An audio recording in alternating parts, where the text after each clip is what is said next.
Okay, good evening. सो तो अभी doubts, जिनका जो भी डाउट्स है ग्रुप में भेजो, देखते हैं।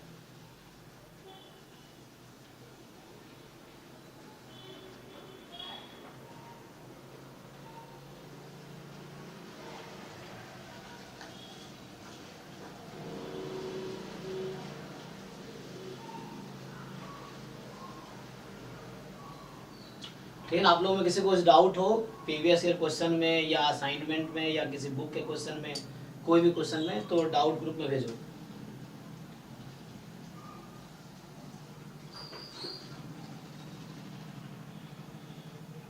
और नहीं है तो फिर आगे क्या डिस्कस करें।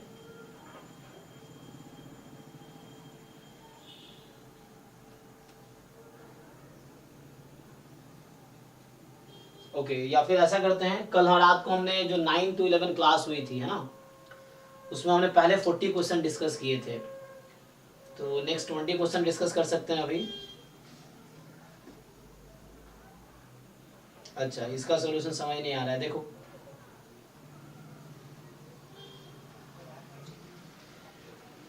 तो ये क्वेश्चन नंबर 17 है, जैम MS 2023 का। ठीक, तो ये क्या कह रहा है कि आपको ज्वाइंट PDF दे रखा है।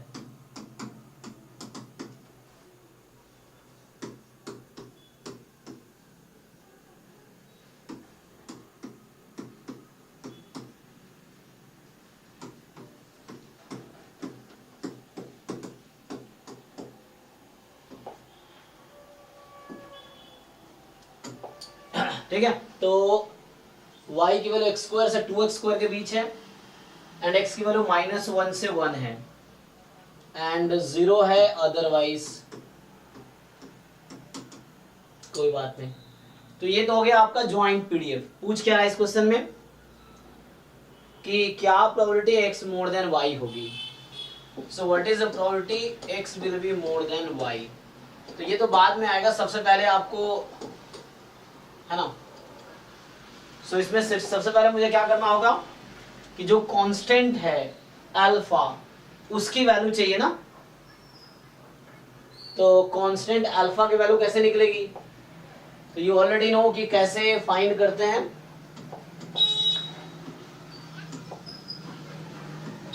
है ना। तो डेफिनेशन यूज कर लो ज्वाइंट PDF का। सो double integration alpha time mod x dy dx कर दें, ये चीज है। इसका ग्राफ बना के देख लो चाहो तो ऐसे तो दिख ही रहा है यहाँ पे ग्राफ बनाने की जरूरत पड़ेगी, है ना। तो वैसे ही तुम्हें दिख रहा है कि लिमिट क्या होगी। तो हमने क्या कहा, जब भी कोई रीजन दिया हो तो आप पहले क्या करो, जो बाउंड्रीज हैं वो ड्रॉ करो एक्चुअली। तो बाउंड्रीज क्या है यहाँ पे कि y is equal to x square and y is equal to 2x square. ये दोनों कर्व क्या है, बाउंड्री है, तो वो ड्रॉ कर लो। तो x को 1 y1, x2 y4 एंड ठीक है। तो ग्राफ ड्रॉ करके देखो तुम, ग्राफ देखो समझ ना आए तो कुछ पॉइंट ड्रॉ कर लो। जैसे y बराबर एक्स स्क्वायर है, अगर मुझे इसका ग्राफ ड्रॉ करना है तो ये जो y बराबर एक्स स्क्वायर का ग्राफ होगा, ये इस तरह का होगा, मान लो सपोज दिस ये है, और y बराबर जो 2x स्क्वायर है ना, तो 2x स्क्वायर जो है एक्चुअली उसकी वैल्यू क्या होगी, 2 time obviously 2x square, x square ज्यादा ही होगा। तो ये कुछ इस तरह का कर्व होगा।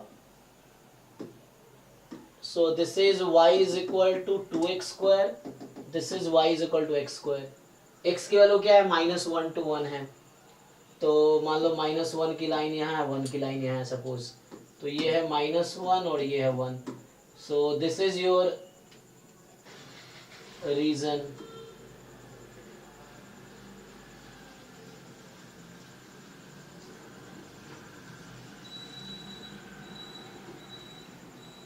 दोनों सिमेट्रिक है, और लिखने में ग्राफ ऐसे बना रहा दिख रहा होगा, है दोनों सिमेट्रिक, है ना, मतलब दोनों सिमेट्रिक ही होगा। उसने ड्रॉ किया, उधर ज्यादा दिख रहा है, इधर कम दिख रहा है ना। तो इस तरीके से है दोनों सिमेट्रिक। तो कोई बात नहीं, y की लिमिट ले लो x स्क्वायर से 2x स्क्वायर और x की लिमिट -1 to 1, इसको पुट कर दो 1 के इक्वल, यहां से अल्फा आ जाएगी, हो जाएगा। देखो तो पहले इसको देखो, अब इसको इंटीग्रेट y के रेस्पेक्ट में पहले करना है। जब आपको y के रेस्पेक्ट में इंटीग्रेट करना हो तो क्या करोगे, यहाँ y का कोई फंक्शन तो है ही नहीं, तो मतलब क्या, 1 को इंटीग्रेट करना है, तो 1 dy मतलब y की लिमिट क्या है, x square to 2x square, तो मतलब ऐसा हो जाएगा अल्फा टाइम मॉड x, अब y upper limit minus lower limit, तो ये 2x square minus x square, मैं डायरेक्टली लिख देता हूँ x square dx is equal to 1। अभी ये बचा है, चेक करना तुम लोग कैलकुलेशन, ठीक है, मैं मिस्टेक करूँ तो बताना। तो यहाँ तक ठीक है। अब आपको क्या करना है, इसको सिंप्लीफाई करना। ये अभी क्या इवन फंक्शन है, मतलब x के प्लेस पे अगर मैं माइनस एक्स रख दूं इस फंक्शन में तो सेम ही आंसर आएगी, मतलब this function is at least this function is even function, वो तो कांस्टेंट है, कोई प्रॉब्लम है नहीं कांस्टेंट के साथ, ये पूरा इवन फंक्शन है, तो -1 to 1 है। तो इसको मैं क्या कर सकता हूँ, 2 टाइम 0 to 1, और जब ये 0 to 1 हो गया तो mod x हो जाएगा, so alpha x cube dx is equal to 1, यहाँ से अल्फा आ जाएगी, क्या आएगी अल्फा बताओ, सो सिंपली 2 अल्फा बाहर है, अल्फा बाहर कर लो, x क्यूब का इंटीग्रेशन x4/4 एंड लिमिट है इसकी 0 to 1, ये इक्वल होगा 1 के, तो सिंप्लीफाई कर लो 2 अल्फा/4 एंड यहाँ से आ जाएगा 1 आपका, तो अल्फा की वैल्यू कितनी आ गई यहाँ से 2, तो अल्फा तो 2 आ गई। चलो, तो ये अभी तक क्या किया हमने, ज्वाइंट पीडीएफ का डेफिनेशन यूज किया, तो उससे अल्फा की वैल्यू आई। अब मेन क्वेश्चन क्या है आपका, तो अभी तक हम सिंप्लीफाई कर रहे थे, अल्फा की वैल्यू फाइंड किया। अब जो क्वेश्चन है वो ये है कि what is the probability x more than y, है ना, so what is the probability x more than y, तो ये एक इवेंट है, ये सैंपल स्पेस है। अब आपको इवेंट है एक, तो ये होगा डबल इंटीग्रेशन, जो ज्वाइंट पीडीएफ है उसको dx dy या dy dx जो आपको ठीक लगे करो, ओवर, मान लो ये रीजन जो भी है e है इवेंट, तो ओवर इवेंट e, बस ये समझ लो, तो मुझे ओवर e इसको इंटीग्रेट करना है, जो भी रीजन है उस रीजन पे मुझे इंटीग्रेट करना है। मैं बोल रहा हूँ मान लो इवेंट e है ये, तो उस e पे इंटीग्रेट करना है मुझे। अब वो e क्या है तो आपको ग्राफ में देखना पड़ेगा, ये सैंपल स्पेस है, ये जो लिखा हुआ है ये सैंपल स्पेस है, और ये आपका इवेंट है, तो ये सबसेट होना चाहिए इसका। तो ग्राफ बना के देख लो, तो ग्राफ बनाओगे तो क्या होगा, ठीक है। So now you make the graph and इसको ठीक से ग्राफ बनाओ, मैं यहाँ ग्राफ बना देता हूँ। देखो, तो इसमें तुम्हें देखना होगा रीजन क्या होगा एक्चुअली, अभी इवेंट ई पे लिख दिया, अब तुम्हें ग्राफ बना के देखना पड़ेगा, तो मैं यहाँ थोड़ा बड़ा सा ग्राफ बना देता हूँ। देखो, तो एक था कि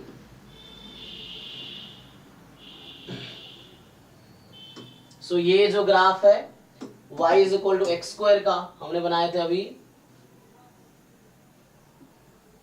इस रफली, तो है ना, ये ऐसे ही होगा ऐसे, तो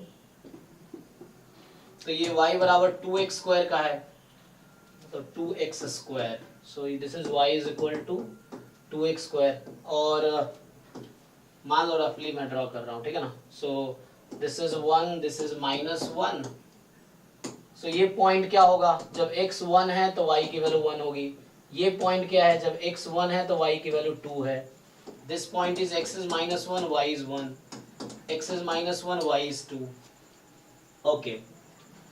अब थोड़ा ग्राफ बनाना ही मेन है, हो सकता है आपको ग्राफ में डाउट आ रहा हो, तो ये थोड़ा मैं ना रफली ग्राफ हम लोग बना रहे हैं, ये है ना इस तरह कर्व होता है, तो वो ग्राफ से अभी लाइन जैसा दिख रहा है, मुझे लगा फिर से ठीक से बनाना पड़ेगा, ये पैराबोला है ना।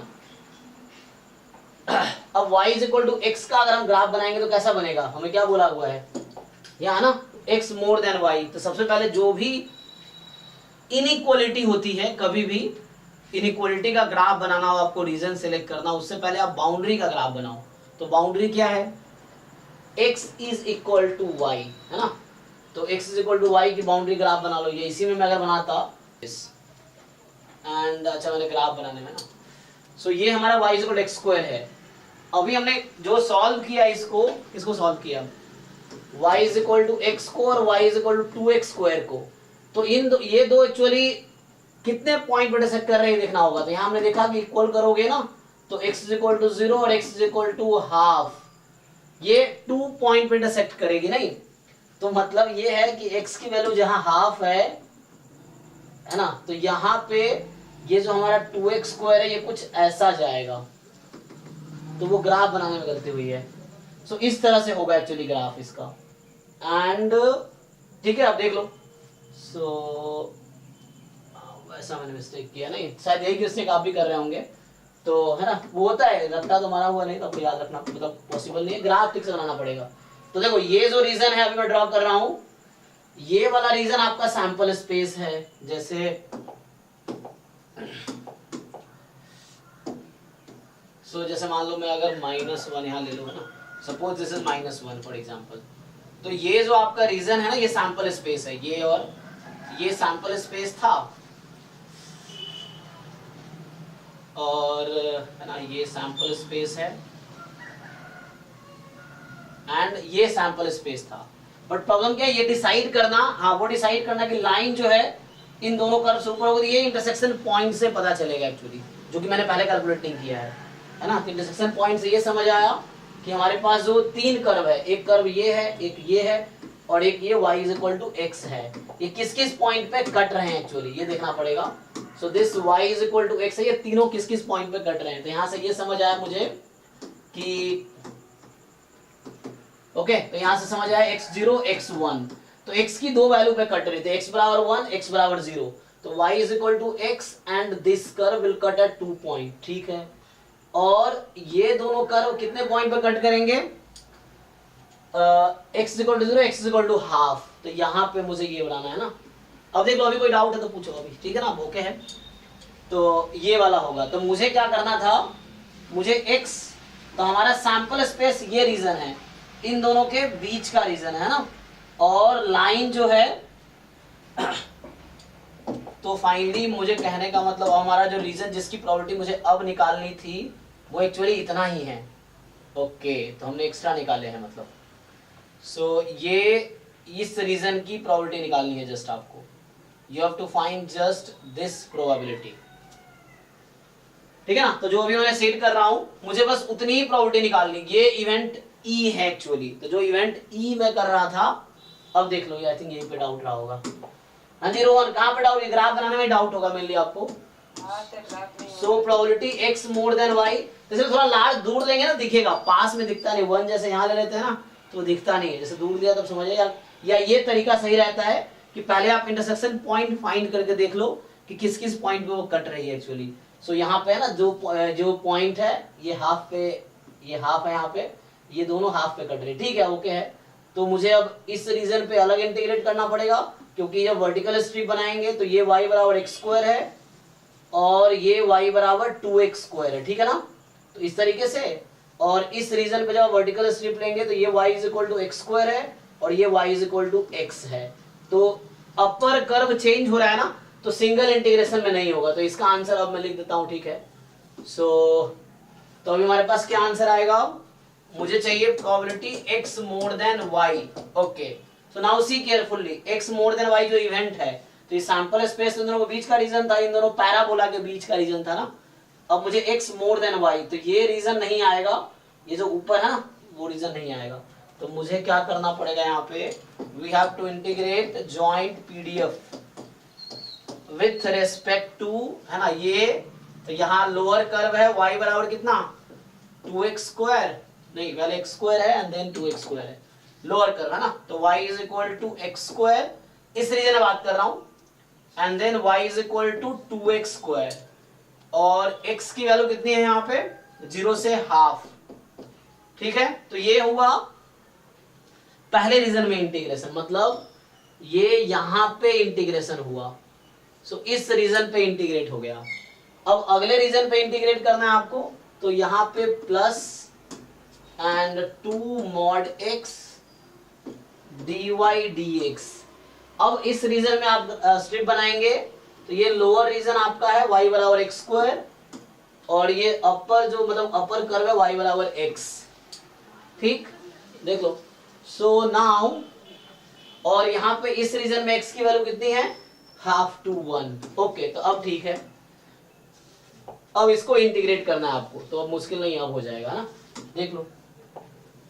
सो यहाँ से आगे अगर मैं सॉल्व करूँ तो पहला इंटीग्रल आएगा आपका 2 mod x है, और x तो 0 से हाफ है, x पॉजिटिव ही है, तो मॉड को हटा दो, तो 2x बाहर कर लो। y के रेस्पेक्ट में पहले इंटीग्रेट करना है, तो y क्या है, कुछ नहीं है, तो 1 है, देन क्या करोगे 1 dy, तो अपर लिमिट माइनस लोअर लिमिट, तो ये हो गया 2x पर माइनस x स्क्वायर आ जाएगा, तो वही रहेगा 2x क्यूब ही रहेगा, 2x into x square dx, तो इसमें रहेगा आपका 0 टू हाफ, चेक कर लो। प्लस दूसरे इंटीग्रल में क्या होगा, यहाँ भी y के रेस्पेक्ट में इंटीग्रेशन है, तो 1 dy मतलब y upper limit minus lower limit x minus x square, so 2x x minus x square, यहाँ पे 2x square minus x square था जिसको मैंने कंबाइन कर दिया, अब चाहो तो अलग से लिख भी सकते हो।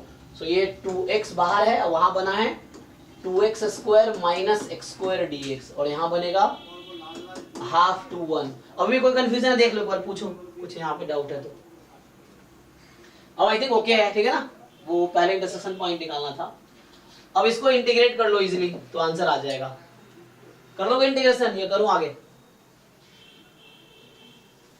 आंसर हो जाएगा, है ना। तो मेनली यहाँ ग्राफ ध्यान से देखना था एक्चुअली, क्योंकि ग्राफ में ना 2 पैराबोला के ऊपर लाइन है, ये ध्यान रखना, इस 0 से हाफ में, और हाफ के बाद फिर लाइन इधर, तो वो इंटरसेक्शन पॉइंट से ही दिखेगा, क्योंकि इंटरसेक्शन पॉइंट नहीं निकालेंगे ना तो गेस करने में गलतियां हो जाती हैं। तो आपको इंटरसेक्शन पॉइंट निकाल के पहले देखना है कि कोई 2 कर्व कितने पॉइंट पे इंटरसेक्ट कर रहे हैं, उसके हिसाब से डिसाइड करेंगे। तो ठीक है, यही था, ओके।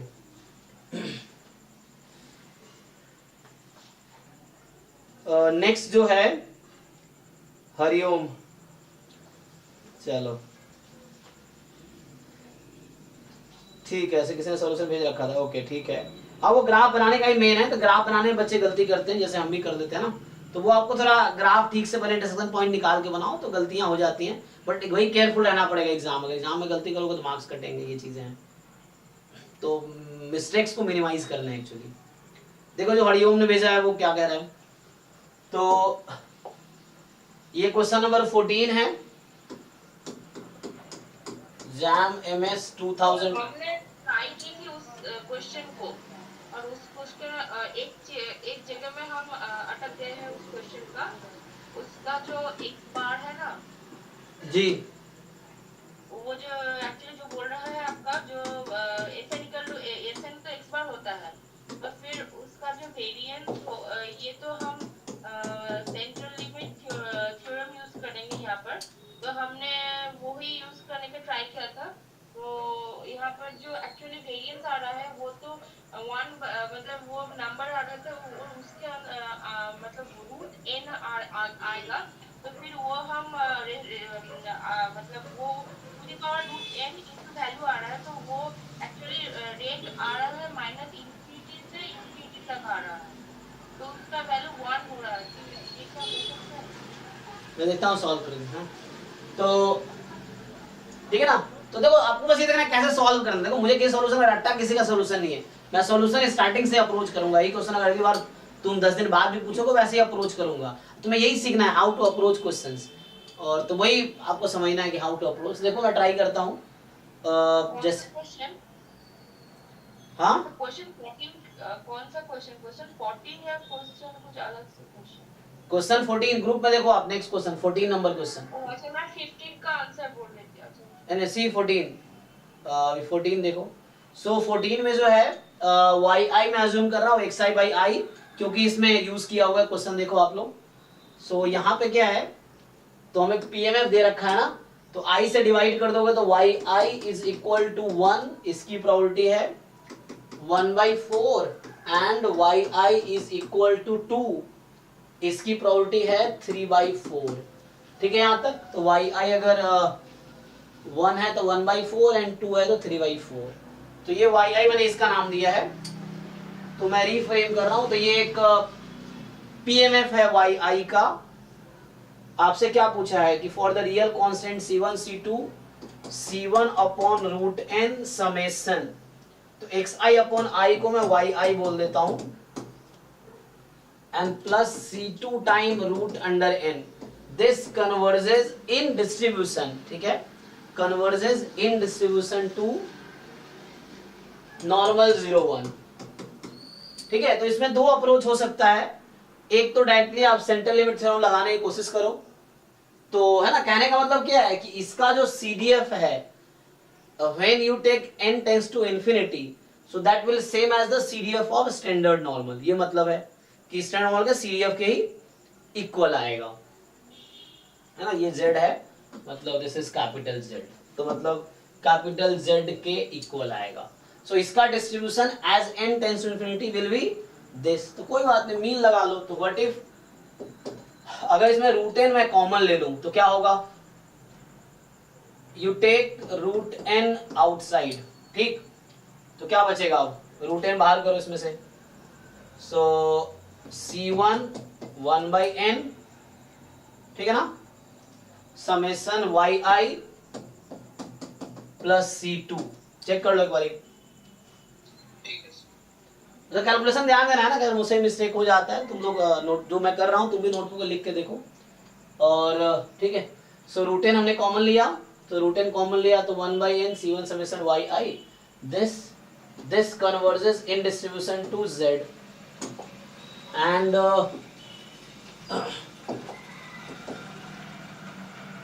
so √n, ठीक है ना। अब ये है C1 टाइम x बार, मतलब y बार बोल दो इसको, है ना, this y bar plus C2, यही तो है, that converges in distribution to Z। अब यहां से ये बताओ, अगर तुम इसका मीन, एक अप्रोच ये है कि डायरेक्टली तुम इसका मीन फाइंड करो तो क्या आएगा, या सेंट्रल लिमिट थ्योरम का स्टैंडर्ड फॉर्म क्या होता है सर?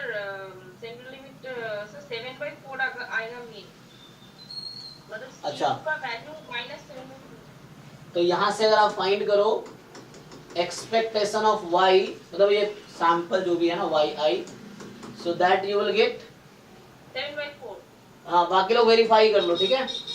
तो 1/4 प्लस 6/4 7/4, वेरिएंस कितना आएगा, variance not yi², variance simplify कर लो। हाँ, 3/16 वेरिएंस 13/4 -7/4। हाँ, सिंप्लीफाई करके बताओ क्या आएगा, 3/16। ठीक है ना। ओके, तो ये आपका आ गया। अब आप एक काम करो कि इस पूरे का मीन अगर आप कंसीडर करो तो मीन क्या आएगी,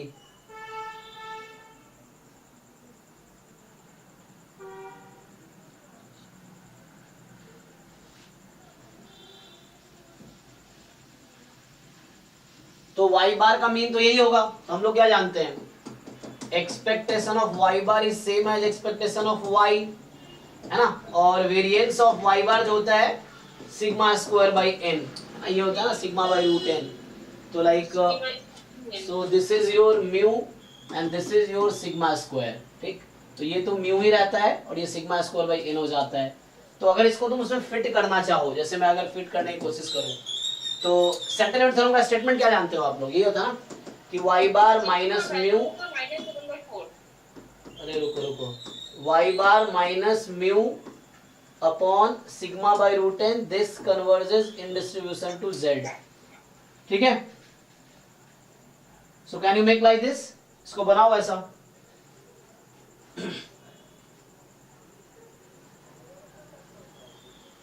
बना सकते हो। तो √n तो है ही बाहर,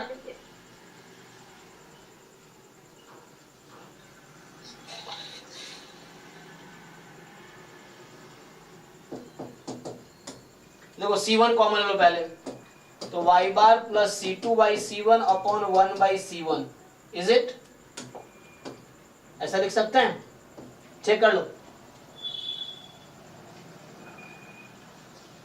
ठीक है calculation.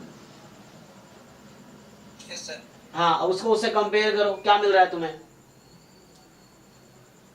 You compare it with that. 1/c1 की वैल्यू सर सिग्मा की इक्वल होगी और म्यू की वैल्यू c2 माइनस में हाँ, तो यहाँ से जो सिग्मा है आपका वो √3/4 है ना यहाँ से, और ठीक है। तो देखो जरा कंपेयर करके, तो कंपेयर अगर मैं करूँ तो -C2/C1 इज इक्वल टू, ये माइनस नहीं है तो माइनस लगा रहा हूँ, इक्वल टू म्यू, या तुम उल्टा भी कर सकते हो कि C2/C1 जो है वो इक्वल है माइनस ऑफ म्यू के, तो माइनस ऑफ 7/4 के एंड 1/C1, ये सिग्मा की जगह है, सिग्मा की वैल्यू है √3/4। जरा इससे इंडिविजुअली वैल्यू निकाल कर ट्राई करो क्या आएगा। तो C1 की वैल्यू आएगी 4/√3 एंड C1 पुट कर दो तो C2, तो यहां से हम चेक करेंगे C2 की वैल्यू, सो -7/4 इंटू C1 है ना, तो 4/√3, तो ये आ गया -7/√3। पूछा क्या है आपसे, 3C1 plus C2, so check कर लो क्या आएगा, √3 टाइम 3C1 प्लस C2, सो √3 टाइम 3 टाइम्स C1 मतलब, या इसको मल्टीप्लाई कर लो पहले, क्या दिक्कत, देखो इसको ओपन ही कर दो तुम, तो ओपन कर दोगे तो कितना हो जाएगा 3√3 C1 प्लस √3 C2, सो 3√3 C1 क्रॉस मल्टीप्लाई करोगे तो 12 पहला टर्म एंड √3 C2 -7, तो कितना आएगा 5। आंसर है कि नहीं, सही है। ओके तो ये एक मेथड हुआ कि मैंने क्या किया इसको, कि जो सेंट्रल लिमिट थ्योरम का स्टैंडर्ड स्टेटमेंट है, अब जिन लोगों को सेंट्रल लिमिट थ्योरम याद होगा उनको ये भी याद होगा कि है ना y bar minus mu upon, ये नीचे भी लिखते हैं क्योंकि यहाँ मैंने बाहर लिखा हुआ इसलिए इसको है ना सिग्मा अपॉन √10, तो उसको उधर लिख दिया, ठीक है। सो ये स्टेटमेंट सेंट्रल लिमिट थ्योरम का, इसके जैसा बनाया मैंने इसको, बिल्कुल सेम तरीके से फ्रेम किया, अब कंपेयर कर लिया कि ये इसके इक्वल, ये इसके इक्वल, उससे आ गया। दूसरा तरीका क्या था कि डायरेक्टली तुम मीन वेरिएंस निकालते तब भी हो जाता, मतलब you find the mean of this quantity, ठीक, इसका मीन निकालो और इक्वल टू रखो 0 के, when n tends to infinity, करके देखो क्या आएगा, एंड इसका वेरिएंस निकालो, या इनफैक्ट यहाँ पे आ जाओ, ये आसान रहेगा, इस क्वांटिटी का वेरिएंस निकालो and then you put 1 as n tends to infinity, तो उससे भी मिल जाएगा, आंसर आ जाना चाहिए, है ना। मतलब इसमें अगर मीन निकाल दो तो क्या होता, √n C1 म्यू है मेरे पास 7/4, तो 7C1/4 प्लस C2, लेकिन वैसे तो प्रॉब्लम ये तुम्हें लगेगा कि हाउ टू यूज n, है ना, तो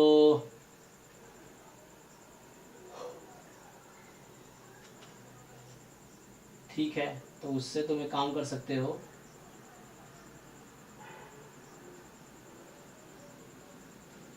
सर n = 2 होगा ना, n यहाँ पे कितना है तुम्हारे पास, सैंपल्स नहीं, n तुम्हें कैसे पता, n यहाँ पे क्या है, अच्छा तुम्हें कहना चाह रहे हो कि सैंपल साइज जो है तुम्हारे पास, रैंडम सैंपल कितने साइज का है, n2 नहीं है ना, जरूरी थोड़ी n2 होगा, yi, अच्छा तुम ये कहना चाह रहे हो कि y1 y2 दो ही, तो 1 आ रहा है, अच्छा ठीक है, n को 2 रख दो तो क्या आएगा, सर 2 इक्वेशन बनेगा, हाँ 7C1 प्लस 2C2 n = 0 आएगा, हाँ मीन का और वेरिएंस का और इक्वेशन आएगा, दोनों मिला के एक ही आंसर आ जाएगा, क्योंकि हमने ये yi सैंपल में कन्वर्ट किया है, तो yi तो xi का रैंडम सैंपल था, yi तो में तो दो ही वैल्यू है, y1 या तो है ना, तो yi i12 ... अच्छा नहीं तुम चेक करना उस मेथड से, पता नहीं मैंने, मैं तो स्टैंडर्ड वे में सॉल्व किया, दिस इज फाइन, वो दूसरा चेक करना तुम उससे भी चेक, आया है वैसे ही किया है, अच्छा उससे भी आंसर सेम आया है, ओके ठीक है फिर, तो n को 2 रख के, हाँ क्योंकि y1 y2 y के पास दो वैल्यू है, ठीक है,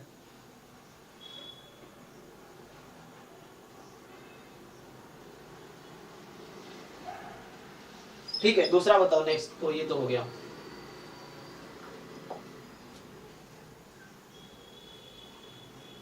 अच्छा ये तो सुजील ने भेजा है, नेक्स्ट जो है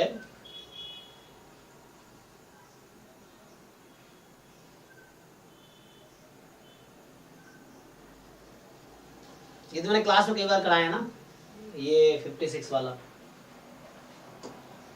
अभी कुछ दिन पहले भी मैंने कराया था क्वेश्चन, अभी 2 दिन पहले भी कराया था, उससे पहले भी करा रखा, वीडियो अपलोड यूट्यूब पे भी है।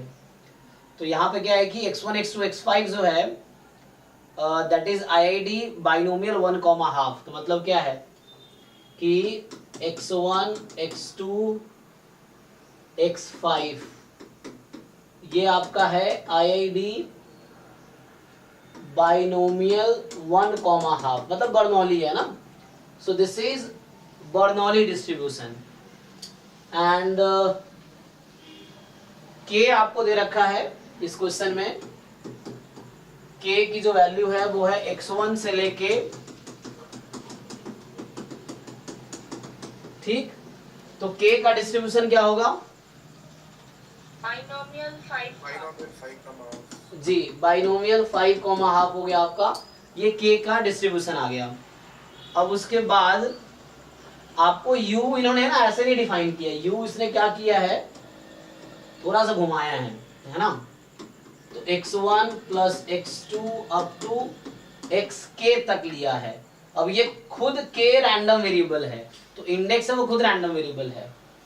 एंड तो ये कब है अगर k की वैल्यू 0 है, और ये कब है जब k की वैल्यू 1 2 3 4 5 में से कुछ है। तो आपसे ये पूछ रहा है कि what is expectation of u। So what is expectation of u। Sir ये एक्चुअली बाइनोमियल 5/2 ही होगा, तो वो 2.5 आ रहा है, आंसर है 1.5। हाँ, तो आपका आंसर गलत है ना। आंसर कितना है आपका? सर 2.5। आंसर क्या है? सर आंसर है 1.5। तो फिर गलत है ना आपका। तो ये कैसे आपको लगता है कि u बाइनोमियल ही होगा? How do you know? Sir क्योंकि वो जो x1 प्लस x2 है वो तो खुद ही बोल रहा है कि k रैंडम वेरिएबल है। अच्छा, सपोज u, एक minute, suppose u is binomial 5,5। So what is the probability u being 0?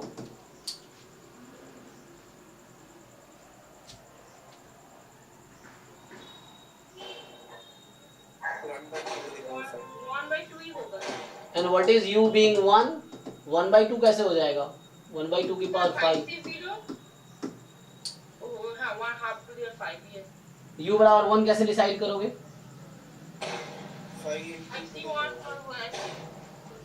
But यहाँ से लगता है वही आंसर आएगा। k का कोई वैल्यू नहीं है यहाँ पे।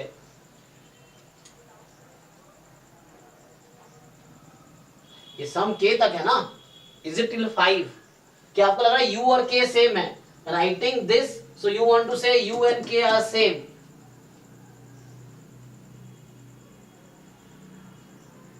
क्या u और k सेम चीज है? u के अंदर खुद यहाँ k आया हुआ है, कैसे सेम हो सकता है? In the definition of u, k is involved here. So how can you say u and k are same? अगर k binomial 5,5 है, so how u is 5,5?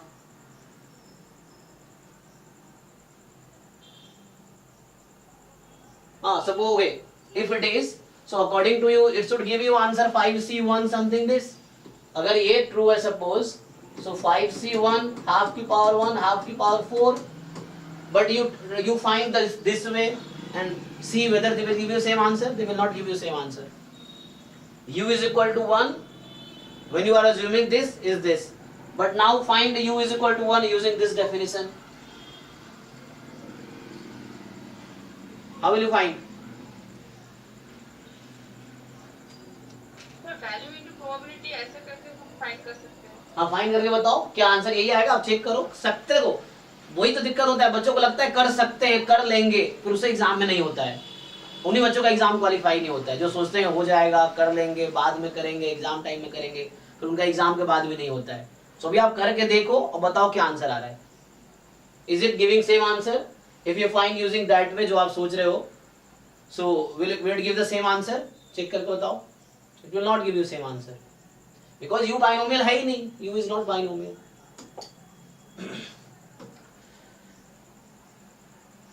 सो यहाँ इंडेक्स में k है, तो k 1 के लिए अलग से फाइंड करना होगा, 2 के लिए। It will take you lot of time to find probability u is equal to 1 अगर पूछ रहे आपसे क्या होगा, so it will take you lot of time to find from here. क्योंकि K1 है तब कैलकुलेट करो, K2 है तब कैलकुलेट करो, K3 है तब कैलकुलेट करो, K4 है तब कैलकुलेट करो, K5 है तब कैलकुलेट करो, and see in that way what answer comes.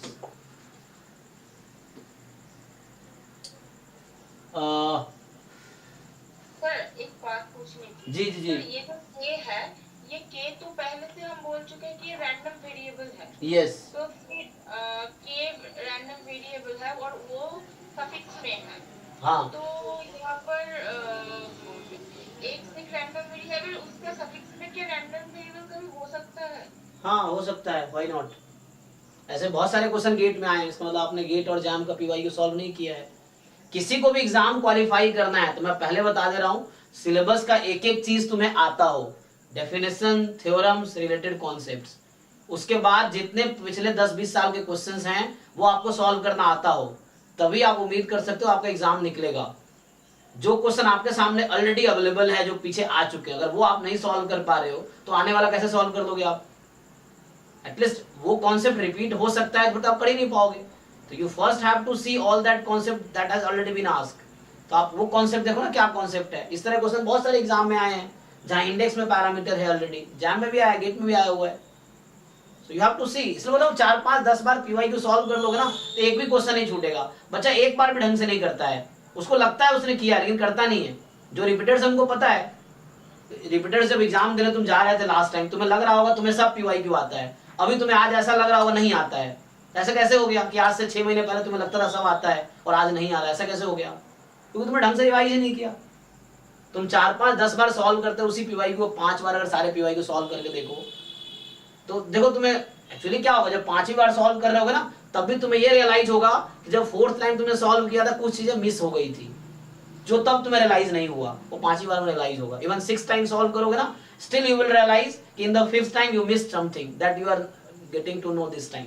ऐसा होगा, ठीक है। इवन मैं 4 साल से पढ़ा रहा हूँ तभी तुम देखो कई सारे क्वेश्चन में गलती कर लेता हूँ, पिछले क्वेश्चन में गलती कर दिया, तो ऐसा हो जाता है। रट्टा तो नहीं हो सकता ना, तुम्हें कॉन्सेप्ट बिल्ड करने, वो तभी तुम्हारा बहुत स्ट्रॉन्ग होगा जब बहुत सारे क्वेश्चन प्रैक्टिस करोगे। गलतियां ठीक है, it's a part of the journey, गलती मैं भी करता हूँ तुम भी करोगे, लेकिन उसी को मिनिमाइज करना है।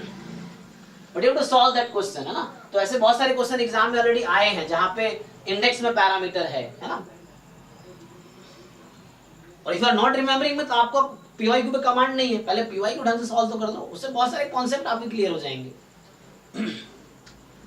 सो okay, so how to do, तो चलो डबल एक्सप्रेशन लगा चेक कर लो। So e of u is e of u given k, ऐसा लिख सकते हैं। Okay, now what is your u?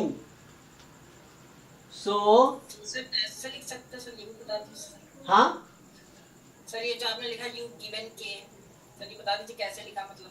हाँ, तो ये तुम अभी 7 to 9 बैच अटेंड करते हो? No sir. हाँ, सर एक्चुअली से वो टाइम नहीं रहता ना मेरे पास। तो बैच 1 की रिकॉर्डिंग देखा आपने 9 to 11 वाले में? जिसमें वो देख रहे हैं सर, तो उसमें ये कंडीशनल एक्सपेक्टेशन वाले टॉपिक जाके देखो, उसमें ये फॉर्मूला है। यही तुम्हें कहना है कि अभी तुम कमांड करो पीवाईक्यू पे और सिलेबस पे, फिर टेस्ट सीरीज दो पूरा। अभी भी दे सकते हो बट तुम्हें सीखना है, somehow you have to learn, किसी भी तरीके से सीखना है। मान लो आपको लगा कि अच्छा ये कैसे आया, तो अब ये टॉपिक जाके पढ़ो। मैं तो अपना स्टडी बताऊं, मैं कभी एग्जाम में कोई प्रिपरेशन शुरू किया ना, मैंने प्रीवियस पेपर से स्टार्ट किया है कि मैं सॉल्व करके देखता हूँ कि 60 में कितने क्वेश्चन मुझे आ रहे हैं। मान लो 4 ही क्वेश्चन आ रहा है, मुझे पता है 56 नहीं आ रहा है, अब उन 56 का मैं थ्योरी जाके पढ़ूंगा तब कि इसमें ऐसा क्या है जो मुझे नहीं आता, मैं पढ़ के फिर वापस उस क्वेश्चन सॉल्व करूंगा। So like if you don't know this theory, you read about it कि ये क्या है, फिर वापस आओ इस क्वेश्चन पे, फिर आपको समझ आएगा अच्छा क्यों लिख रहे हैं ऐसा हम, है ना। ताकि तुम्हें somehow तुम्हें एग्जाम को, कुछ बच्चे बहुत नॉलेज के पीछे पड़े रहते हैं, somehow you have to qualify the exam, तो तुम्हें कहना एग्जाम की रिक्वायरमेंट क्या है, उस रिक्वायरमेंट को समझो और उसके हिसाब से वर्क करो स्मार्ट वे में। एनीवे, सो ये डबल एक्सपेक्टेशन का कॉन्सेप्ट है ना। So expectation of u can be written as e of u given k। अब हमारे पास क्या है,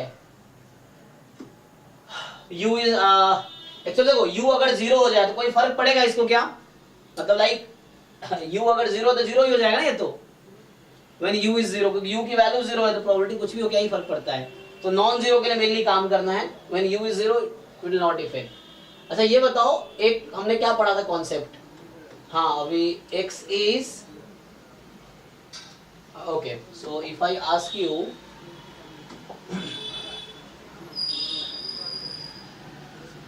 x is binomial m comma p, है ना, and y is binomial क्या होगा n comma p, then what is distribution of x given x plus y, हाँ ठीक है चलो, x plus y is t, इसका डिस्ट्रीब्यूशन क्या है?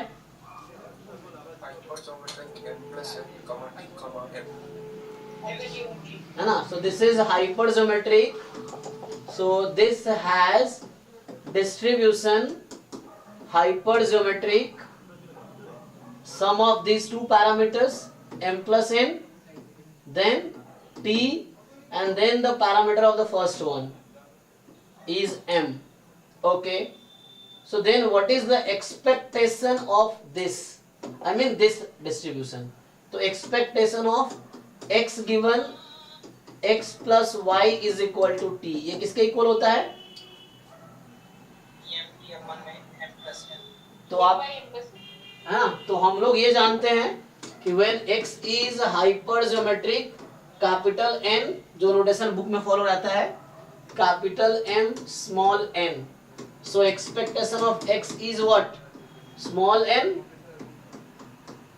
ये होता है ना। तो इसको यूज कर लेते हैं, तो देख लो पैरामीटर ध्यान से देखो, you compare with the same, so है ना। अच्छा कुछ बच्चा है मुझे कुछ ये भी कह रहा है सर मैं लास्ट में पीवाई करूँ तो क्या होगा, तो मैं कह रहा हूँ लास्ट में ठीक है, लेकिन प्रॉब्लम ये होता है लास्ट में तुमने दुनिया भर के कोचिंग के असाइनमेंट कर लिए, ठीक, अब पीवाई की उठाओगे तुमसे होगा ही नहीं, और तुम एग्जाम के 4 दिन पहले शुरू कर रहे हो तो क्या करोगे? क्वेश्चन ये है, अगर तुमने पीवाई को सॉल्व करना 4 दिन पहले शुरू किया, तुमसे क्वेश्चन हो ही नहीं रहा, फिर तुम क्या होगा तुम्हारा, तुम तो फ्रस्ट्रेट हो जाओगे, तो एग्जाम से पहले ही तुम्हें लगेगा तुम्हारा नहीं होने वाला है ना। तो कोचिंग मटेरियल अभी मटेरियल तुम बाद में करना, पहले कौन सिलेबस एंड पीवाई के ऊपर कमांड बनाओ, पूरा सिलेबस और पूरे प्रीवियस ईयर पेपर इस पे पकड़ बना लो, तो तुम एग्जाम में तुम्हारा पकड़ हो गया। अब तुम जितने चाहे कोचिंग के मटेरियल करो, जितने चाहे बुक के क्वेश्चंस करो, लेकिन तुम्हें सिलेबस, क्योंकि बुक में बहुत सारी चीजें लिखी हुई हैं, कोचिंग वाले में क्या बहुत सारे एक्स्ट्रा चीजें भी हैं, लेकिन तुम सिलेबस और पीवाई कर लिए, तुम्हें एग्जाम समझ आ गया, अब उसके हिसाब से फिर बहुत सारे क्वेश्चन प्रैक्टिस करो, मटेरियल्स या जो भी है, ये पीवाई करना जरूरी है, ठीक है। सो एनीवे इसको अप्लाई करो, so e of x given x plus y is equal to T,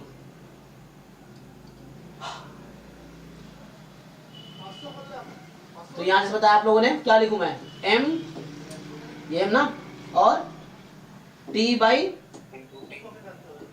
m plus n, right. चलो सो सी हियर, ध्यान से देखो यहाँ पे, सो ये जो हमारे पास है u गिवन k, तो ये है एक्सपेक्टेशन, व्हाट इज u, तो देखो जब u की वैल्यू 0 है तो एक्सपेक्टेशन 0 हो जाएगी, तो वो टर्म हट जाएगा, 0 प्लस वो हटा दो, वो टर्म मत लो। Now I am working on this, so you write this x1 plus x2 up to xk given k क्या है तुम्हारा, x1 plus x2 plus x3 plus x4 plus x5 is equal to, मत equal to लिखो, ठीक, ये तुम्हारे पास है। अभी ध्यान से देखो, तो मैंने क्या किया अभी, जस्ट है ना, क्वेश्चन ऐसे 2 मिनट में हो जाएगा, समझाने के मैं इतना टाइम ले रहा हूं कि यहाँ पे जस्ट हमारे पास है u, this is u of u given k and u is this, और यहाँ पे दिया है 0, क्यों इग्नोर किया, क्योंकि आपको पता होगा, जैसे अभी रिसेंटली हम लोग जब हम लोग पढ़ते हैं ये चीजें, जैसे मैं तुमसे पूछता हूँ कि मान लो कोई एस्टिमेटर है 1, 0 और 1 फॉर एग्जाम्पल, तो अगर जैसे यहाँ पे लिखा हुआ है ना, जैसे मान लो कुछ है यहाँ पे x बराबर समथिंग, तो यहाँ जब इसका एक्सपेक्टेशन निकालते हो तो क्या होता है, 0 का कोई रोल आता है यहाँ पे, अगर एक्सपेक्टेशन निकालो क्या होगा, इसका वो तो 0 ही कर देगा ना वो, हाँ, तो इसका ही रोल आएगा, तो वही चीज यहाँ पे है कि वो उसका रोल खत्म हो जाएगा, तो यहाँ सिंपली हमने क्या पुट किया। अब देखो ध्यान से मैं क्या बोलना चाह रहा हूँ, ये k तक है, और k और 5 में which one is larger, k में और 5 में कौन सा लार्जर है, तो उसमें स्मॉलर, 5 इज लार्जर ना, क्योंकि k तो बाइनोमियल k 5 था, तो k कैन टेक वैल्यू 0, 1, 2, 3, 4, 5, तो k is less than equal to 5, okay, तो मैं इसको इसके जैसा बनाना चाहता हूँ, I just want to make like this. अब देखो ध्यान से, अब इसको समझो। सो ये क्या है, एक्सपेक्टेशन, एक्सपेक्टेशन, तो ये के तक ही है, इसी बीच में कहीं के होगा, मतलब ये दिस के में भी, फॉर एग्जाम्पल के इज 2 एग्जाम्पल के लिए, तो ये तुम्हारा ये हो गया और ये एक्स्ट्रा हो गया, तो एक x और एक y, ऐसा समझो इसको, जो x given x plus y है वो ऐसा बन रहा है ये।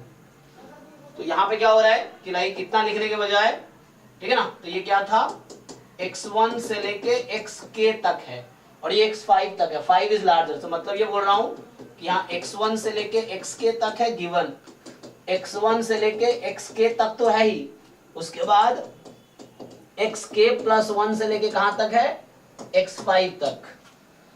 देख लो ठीक से, तो मैं क्या बोलना चाह रहा हूं, दिस इज योर x, जो वहां लिखा है मैंने, this is your x and this is your y, तो ये x given x plus y है, this is x given x plus y। अब ये जो कॉन्सेप्ट तुम सीख रहे हो, अब इस पे कोई भी नया क्वेश्चन आएगा तुम कर पाओगे ना, अगर तुम समझ गए तो, ये चीज है।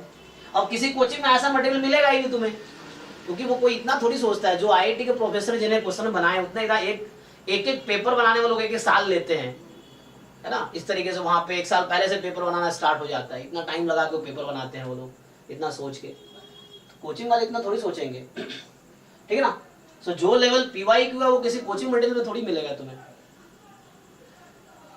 सो ये हमारे पास क्या है कि x है और ये x प्लस वाई है, ठीक, this is x and this is x plus y, theorem लगा पाओगे, देख लो अब। So expectation of x given x plus y, अब तुम्हारा जो x है वो क्या है, मतलब मैं बोल रहा हूं इसका डिस्ट्रीब्यूशन क्या है, x1 से लेके xk तक का डिस्ट्रीब्यूशन क्या है अभी, k कोई फिक्स नंबर है, अभी मान लो k कोई फिक्स नंबर है तो क्या होगा, हाँ ठीक है ना। सो मैं ये बोल रहा हूं कि x1 से लेके xk तक का डिस्ट्रीब्यूशन है बाइनोमियल k, 1/2, xk प्लस 1 से लेके x5 तक का डिस्ट्रीब्यूशन क्या है, मैं इसका डिस्ट्रीब्यूशन पूछ रहा हूं अब।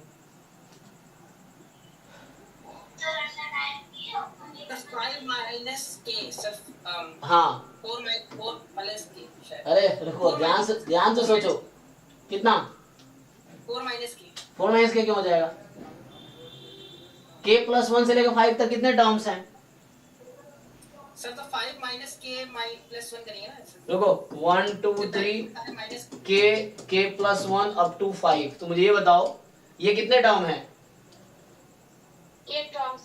और टोटल कितने टर्म्स हैं,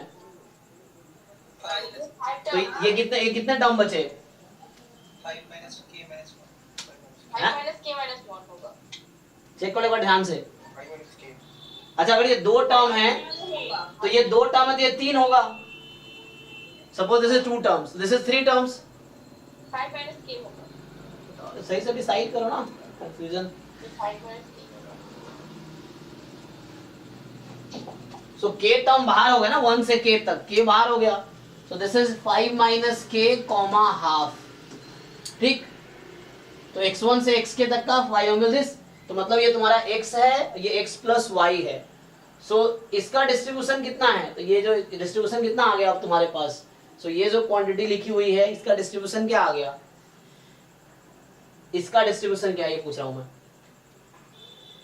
सो x1 से लेके xk तक गिवन x1 से लेके x5 तक, इसका डिस्ट्रीब्यूशन क्या है,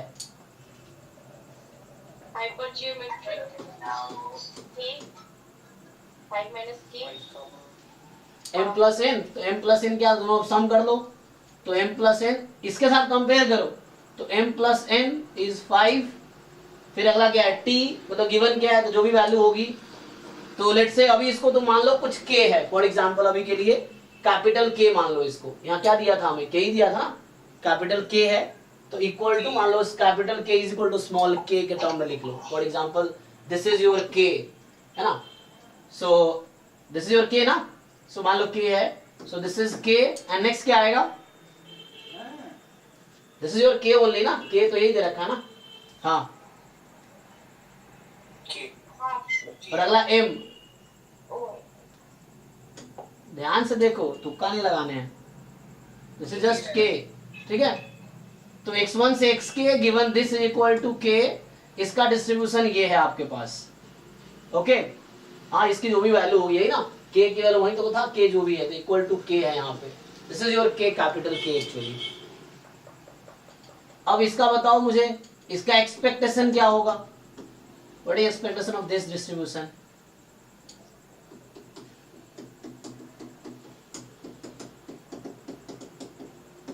क्या होगा मीन इस फॉर्मूले के हिसाब से? क्या आएगी? k स्क्वायर बाई 5 है ना, फॉर्मूला लगा लो आप, just you apply this formula. तो m into T k square by 5 put कर दो अब यहाँ पे। तो यहाँ से ये हमने डिसाइड किया कि अभी expectation of x1 to xk given x1 to x5 is equal to k, ये k की गिवन वैल्यू थी, मैंने k की वैल्यू पर्टिकुलर रख दिया यहाँ पे, k क्या है यहाँ रख दिया मैंने, ये k ही था ना, जस्ट पुट कर दिया k क्या है। So just you get it k square by 5, 1/5 बाहर कर लो, एक्सपेक्टेशन ऑफ k स्क्वायर निकाल पाओगे? k का डिस्ट्रीब्यूशन क्या था? तो आ जाएगा ना, k का डिस्ट्रीब्यूशन है बाइनोमियल 5,5, तो यहां से एक्सपेक्टेशन ऑफ k का डिस्ट्रीब्यूशन है ये, k निकालो और एक्सपेक्टेशन ऑफ k स्क्वायर बताओ क्या आएगी? जैसे एनपी होता है 5/2, वेरिएंस निकालते तो एनपीक्यू, हाँ सिंप्लीफाई करके बताओ, पेन पेपर है तुम्हारे पास, सिंप्लीफाई करके बताओ।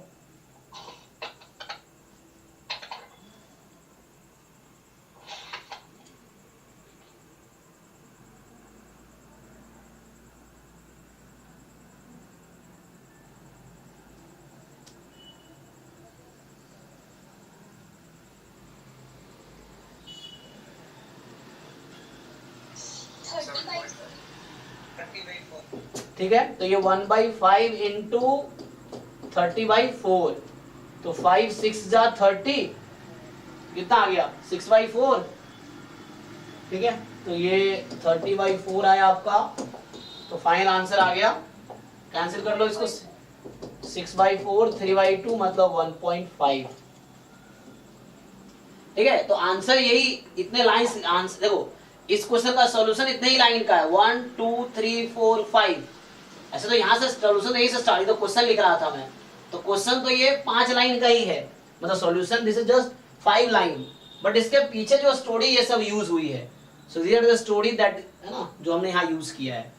अदरवाइज सॉल्यूशन तो यहाँ से स्टार्ट करो, EU पूछा है तो EU E of U given के, U रख दो एंड K रख दिया हमने, देन यहाँ पे अब इसके पीछे की स्टोरी ये सब थी कि व्हाट इज बीइंग यूज्ड। तो ये थ्योरम था कि x binomial y binomial both are independent, ये इंडिपेंडेंट होना चाहिए, then x given x plus y is t has distribution hypergeometric m plus n comma t comma m, तो उसको use किया यहाँ पे हमने। अब डाउट है बताओ किसी को इसमें?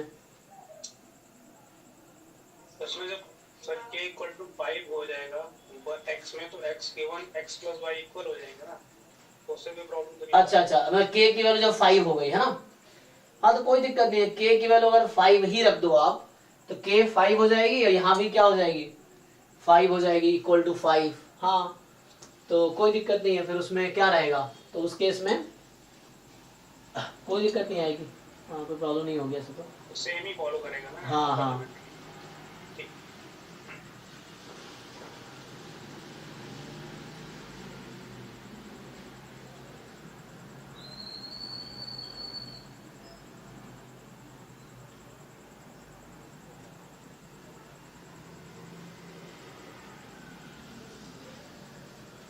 सेम ही रहेगा, फिर भी कोई दिक्कत नहीं।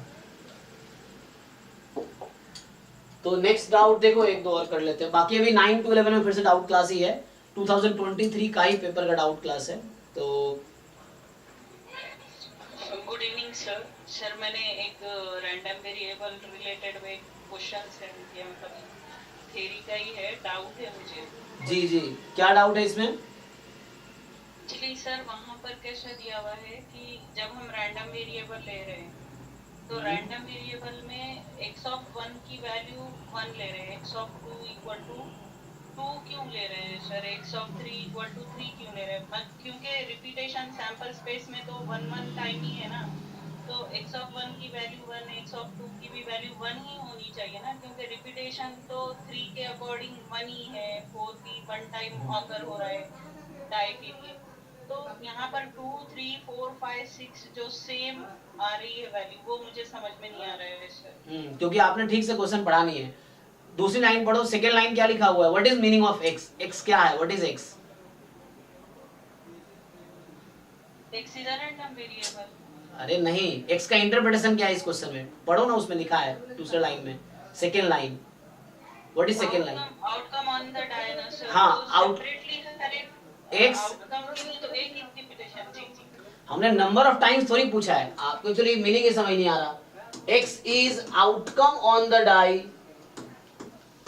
तो डाई पे क्या क्या आउटकम आ सकता है? 1 to 6 आएगा। हाँ, तो x की वैल्यू या तो 1 होगी या 2 होगी या 3 होगी या 4 होगी या 5 होगी या 6 होगी। तो आपको क्यों लग रहा है 1 ही हर बार होगी? क्योंकि सर जब हम एक कॉइन टॉस करते हैं ना, हाँ, तो पॉसिबिलिटी अगर मुझे चेक करनी है उसके लिए, तो x ऑफ h के लिए हम रियल नंबर में जब कन्वर्ट हो रहे हैं, ठीक है, रैंडम वेरिएबल हमको रियल नंबर प्रोवाइड करता है। तो इसमें कैसा हो रहा है सर कि x ऑफ 1 के लिए अगर मैं देखती हूँ तो रियल नंबर तो 1 मिलना चाहिए ना यहाँ पर। जैसा हेड के लिए हम लेते हैं कि एक कॉइन हमने टॉस किया, तो उसके पॉसिबल आउटकम्स हेड होगा या फिर टेल होगा। x ऑफ h अगर मैं लेती हूँ तो वो भी 1 टाइम ऑकर होता है, और x ऑफ t लेती हूँ वो भी 1 टाइम ऑकर होता है। तो यहाँ पर ऐसा क्यों नहीं हो रहा है? नहीं, जब कॉइन वाला केस होता है, यहाँ पे सैंपल स्पेस क्या है आपका 1 से 6 तक। जब कॉइन को टॉस करते हैं क्या होता है, हेड टेल होता है। एक्स जब लेते हैं कि नंबर ऑफ आउटकम्स या नंबर ऑफ हेड्स, तो यहाँ पे आउटकम ही दीजिए सर, क्योंकि मतलब समझ में आएगा। अरे तो आपको मीनिंग समझना पड़ेगा। आउटकम क्या है, डाइस पे अपर फेस पे जो आ रहा है वो होगा। यहाँ क्या है कि आउटकम मतलब क्या लेंगे आप, फिर हेड टेल आ जाएगा। एक्स का रेंज तो रियल नंबर आता है ना, हाँ सर। तो नंबर ऑफ हेड्स हमने कंसीडर किया, तो एक्स ऑफ एच क्या है, एक्स ऑफ टी क्या है?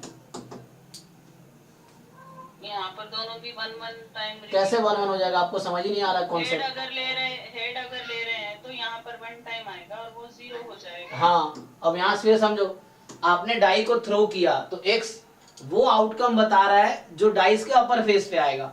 आप प्रोबेबिलिटी में क्यों जा रहे हो कि एक आउटकम है तो 1/6 होना चाहिए? हम नंबर ऑफ आउटकम नहीं काउंट कर रहे, हम यहाँ आउटकम ही ले रहे हैं। रैंडम वेरिएबल मेरा आउटकम ही है, नंबर ऑफ आउटकम नहीं है। एक्चुअली जो आउटकम आ रहा है अपर फेस पे वही एक्स है, ये नहीं कि वो कितनी बार आएगा, वैसा नहीं है बोल रहे हैं हम। तो यहाँ क्या लिखा हुआ है कि x करस्पॉन्डिंग टू 1। अच्छा, ये आपको यही डाउट है ना, x 1 क्यों हो रहा है? हाँ, ये नहीं सर, मेरा क्वेश्चन ये है कि जब हम रैंडम वेरिएबल ले रहे हैं ना, तो outcome of on a die ले रहे हैं हम, ठीक है। तो x ऑफ 1 जब हम ले रहे हैं वो तो 1 आ रहा है, ठीक है। तो फेस तो हमको 2, 3, 4, 5, 6 मिल रहे हैं उसके, तो फेसेस तो 1 टाइम ही रिपीट हो रहा है ना। तो जब हम रियल नंबर लेते हैं तो हमने कहाँ बोला 2 टाइम रिपीट हो रहा है? हमने कहाँ लिखा 2 टाइम रिपीट हो रहा है? x2 ऑफ 2 का मतलब क्या है? ये तो मैं भी कह रहा हूँ कि x बराबर 1 की प्रोबेबिलिटी 1/6 है, 2 की प्रोबेबिलिटी 1/6 है, 3 की प्रोबेबिलिटी 1/6 है। वहां प्रोबेबिलिटी की बात ही नहीं हुआ है इसमें कहीं भी। जो आपने भेजा है इसमें कहीं प्रोबेबिलिटी की बात ही नहीं हुई है।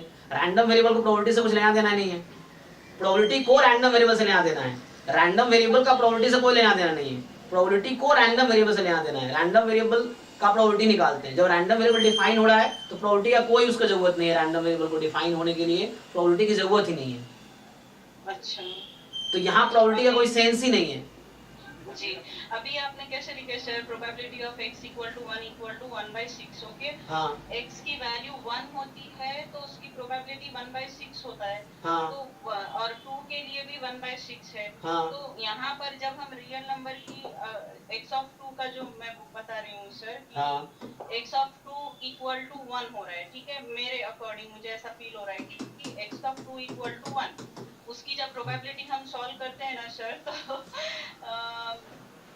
वो प्रोबेबिलिटी के अकॉर्डिंग तो 1/6 ही होगा। फिर हर एक की प्रोबेबिलिटी तो 1/6 ही है ना। तो आपके कहने का मतलब है रैंडम वेरिएबल का जो हमारे पास जो रेंज आएगा वो सिर्फ 1 आएगा। x of 1 is 1, x of 3 is 1, x of 4 is 1, x of 5 is 1, x of 6 is 1, ये Yes. तो रैंडम वेरिएबल का रेंज में क्या आएगा, रेंज ऑफ x क्या आया, रेंज ऑफ x ओनली 1 आएगा। तो ये डिजेनरेट रैंडम वेरिएबल है, इसका मतलब x बराबर 1 की प्रोबेबिलिटी 1 आनी चाहिए। ये सपोर्ट हुआ ना, सपोर्ट क्या होता है, तो इसका मतलब x बराबर 1 की प्रोबेबिलिटी 1 आएगी, क्या ऐसा है?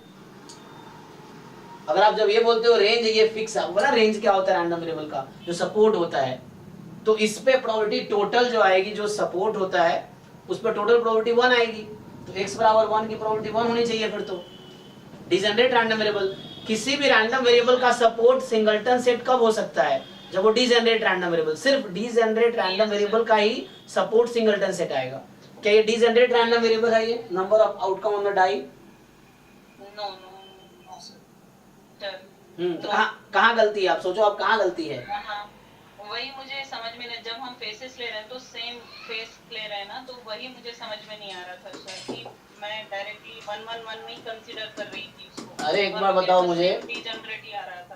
अ die is tossed twice, x है सम ऑफ आउटकम, एक मिनट ध्यान दो आप, सम ऑफ आउटकम, मुझे बताओ x की पॉसिबल वैल्यूज क्या क्या है? अगर हम 2 से स्टार्ट होगा, दोनों का सम अगर हम करेंगे कहाँ तक? 12 तक आएगा। तो ये हर बार 1 क्यों नहीं आया ये? यहाँ भी तो डाई पे एक ही आउटकम 1 है, 2 एक बार है, 3 एक बार है, 4 एक बार है, 5 सम मेंशन कर रहे हैं ना सर हम वहाँ पर।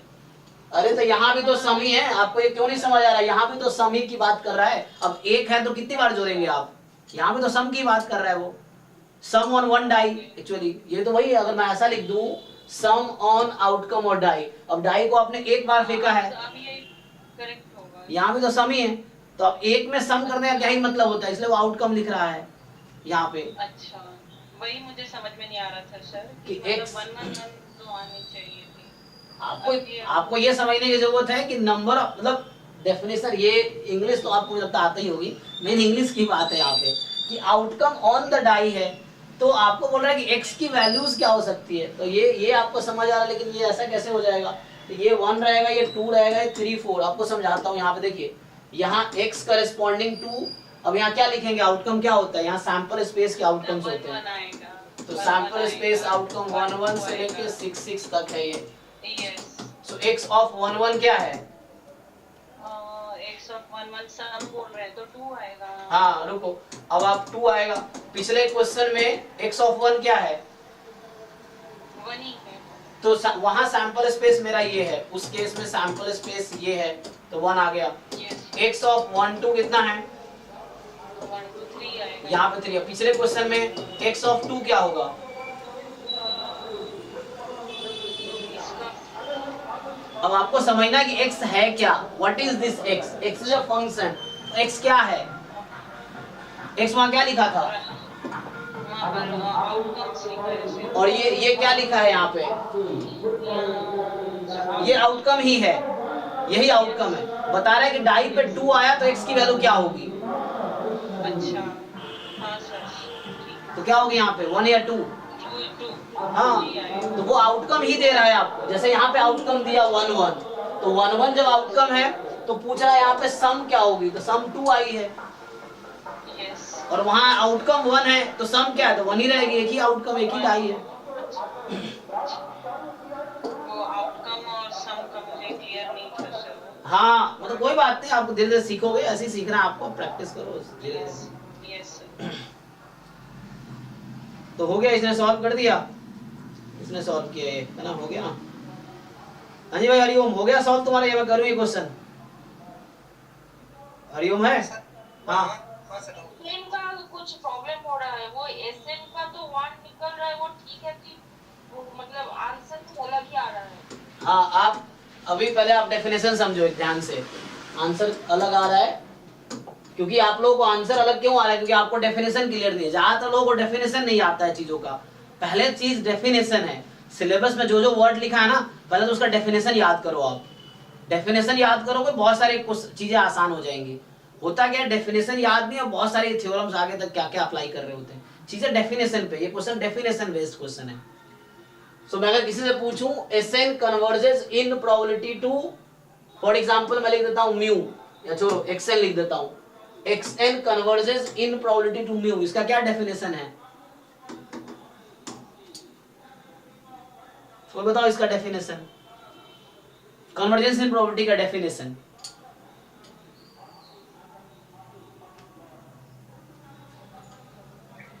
सर इसका एक्सपेक्टेशन सर माइनस में जाएगा। मैं डेफिनेशन पूछ रहा हूं, डेफिनेशन, कन्वर्जेंस इन प्रोबेबिलिटी का डेफिनेशन। डेफिनेशन क्या होता है? कोई बुक उठाओ, तुम कोई भी बुक खोल लो अपने आप, तुम्हारे पास जो भी बुक है ना, खोल के देखो। डेफिनेशन वो होता है जो सबसे पहले लिखा होता है, किसी भी थ्योरम, किसी भी एग्जांपल से पहले डेफिनेशन लिखा होता है। तुम जाके खोल के देखो, चाहे वीके रोहित की खोल लो, गुप्ता कपूर वाली बुक खोल लो, प्रसन्ना साहू वाली बुक खोल लो, गॉर्डन को, मूड ग्रेविल, दुनिया की कोई किताब खोल लो। डेफिनेशन वो होता है जो कोई चीज जब इंट्रोड्यूस हो रही ना, सबसे पहले लिखा होता है, डेफिनेशन करके लिखा होगा या अलग से पैराग्राफ बना के लिखा होगा। कोई बताओ मुझे, देखो खोल के क्या है डेफिनेशन इसका। अब दुनिया भर की चीजें बताओगे, एक्सपेक्टेशन, वेरिएंस, क्या क्या बताओगे तुम, मैं डेफिनेशन पूछ रहा हूँ, वो आगे की चीजें बताओगे तुम जो बताओगे, मैं डेफिनेशन पूछ रहा हूँ जो सबसे पहले यही लिखा, जहां ये टॉपिक स्टार्ट होगा ना, कन्वर्जेंस इन प्रोबेबिलिटी, देख लो किसी बुक में जहां स्टार्ट हो रहा हो, सबसे पहले इसका डेफिनेशन लिखा होगा, और वही बच्चों को नहीं आता है। कोई बताओ मुझे डेफिनेशन क्या है इसका? Yes, limit n tends to infinity, हाँ, probability of x minus mu yes, less than epsilon is equal to 1. 1, yes. So ये होता है for all epsilon more than 0, ये डेफिनेशन है इसका। ये और ये चीज सेम है, इसका डेफिनेशन, इसकी मीनिंग ये है। इसी को दैट इज दूसरे तरीके से लो, इसका तुम कॉम्प्लीमेंट ले लो, इसका क्या करो, कॉम्प्लीमेंट ले लो तुम, तो क्या हो जाएगा, limit n tends to infinity probability mod xn minus mu more than epsilon equal to what? 0 for all epsilon more than 0। तो तुम्हारा जो क्वेश्चन में दिख रहा है ना, ध्यान से देखो, अल्फा 1, अल्फा 2, अल्फा 3, अल्फा 4, इन सबका आंसर या तो 0 आएगा या 1 आएगा, अगर इसमें फिट बैठेगा तो, फिट बैठेगा तो, मैं ये बोल रहा हूं, ठीक है। अगर इसमें फिट बैठता है डेफिनेशन पे, तो जो अल्फा 1, अल्फा 2, अल्फा 3, अल्फा 4 जो भी है ना, अगर इसमें फिट बैठेगा तो बीच में चेक करना पड़ेगा फिट बैठेगा कि नहीं बैठेगा। अगर फिट बैठता है तो उसकी वैल्यू या तो 1 होगी या 0 होगी, बीच की कोई वैल्यू नहीं आएगी। वो तुम्हें भी समझ आएगा, जहां लेस देन मोर देन का चक्कर है, जहां लेस देन 1 आएगी, मोर देन 0 आएगी, वो डिपेंड करता है कन्वर्ट कर रही है कि नहीं कर रही है, उसके हिसाब से। सर ये चेबीशेव इनइक्वालिटी वाले की तरह तो लग रहा है, की तरह लग रहा, वो है नहीं। चेबीशेव इनइक्वालिटी बाउंड देता है, चेबीशेव में लिमिट नहीं आता है ना, यहाँ लिमिट है। Yes sir. हाँ, जैसे सेंट्रल लिमिट थ्योरम में अभी हमने आज ही पहला क्वेश्चन किया है, वहां एक वर्ड यूज हुआ है, xn converges in distribution to, मान लो म्यू तो नहीं होगा यहाँ पे, अभी ठीक है, म्यू भी बोल सकता हूं मैं, कोई दिक्कत नहीं है, अगर मैं म्यू लिख दूं, चलो कोई मुझे जरा इसका डेफिनेशन बताओ।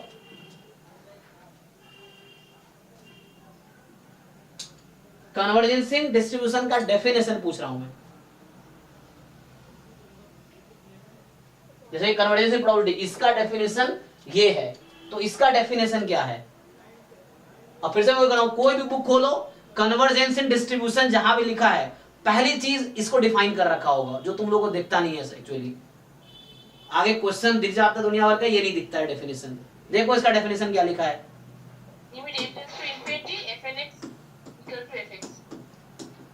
तो इसमें ये है, ये म्यू लिखा हुआ है, कांस्टेंट, इसका मतलब डिजेनरेट रैंडम वेरिएबल है एक्चुअली। तो इसका जो सीडीएफ होगा उसमें लिमिट लगाओगे n टेंड्स टू इंफिनिटी, तो वो इसके सीडीएफ के इक्वल आएगा। अब तुम्हें लग रहा है ये कांस्टेंट का सीडीएफ क्या होता है, तो कांस्टेंट का मतलब होता है डिजेनरेट रैंडम वेरिएबल। तो अगर मैं इसका डेफिनेशन लिखूं पर्टिकुलरली, तो ये बनेगा limit n tends to infinity CDF of xn at x is equal to CDF of degenerate random variable at mu। तो ये हो जाएगा 0 when x less than mu, 1 when x more than equal to mu। तो तुम देखो example करके ये लिखा होगा, जहां भी कन्वर्जेंस एंड डिस्ट्रीब्यूशन डिफाइन कर रखा होगा, जहां ये वर्ड लिखा होगा ये लिखा होगा वहां पे, तो इसका डेफिनेशन ये है। या मैं अगर ऐसा लिख देता, सपोज अगर मैं इसको ऐसा लिख देता, दिस इज x, मान लो, तो यहाँ कुछ नहीं, यहाँ वैसा आ जाता फिर, तो यहाँ आ जाता CDF ऑफ x। तो ये इसका डेफिनेशन है। तो सबसे पहले वही ना, सिलेबस में जो जो वर्ड लिखा है, एक एक वर्ड का पहले तो एक पेज पे अलग से डेफिनेशन लिख लो, अलग से बुक में ढूंढ ढूंढ के या ऑनलाइन यूट्यूब पे सर्च करके, गूगल करके या मुझसे पूछ के, एक एक वर्ड का पहले तो एक पेज पे डेफिनेशन लिख लो।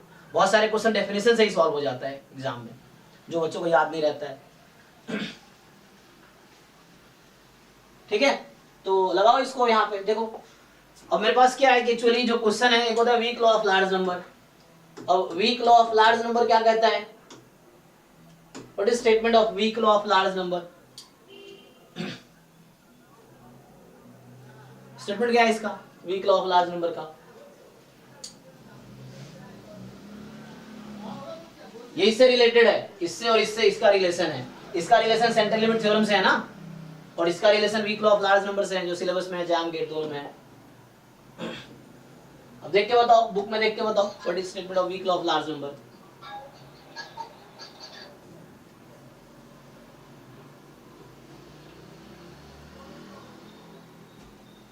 क्या होगा?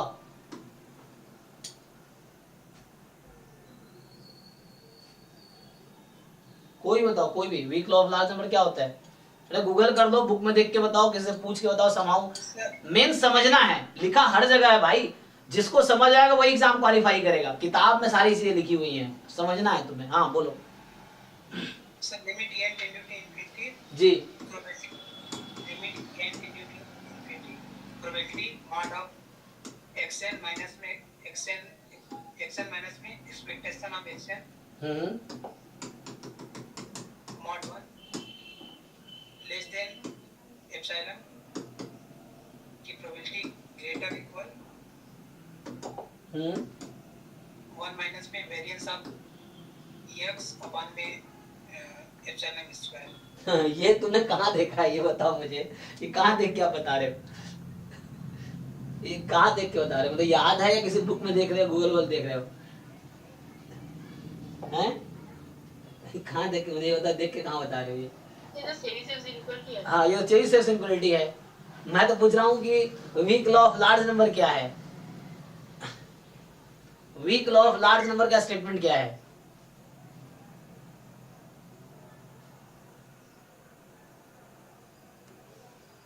बताओ भाई, weak law of large number, ये उसी पे बेस्ड क्वेश्चन है। मैं बोल रहा हूँ weak law of large number use करूंगा मैं इस क्वेश्चन में।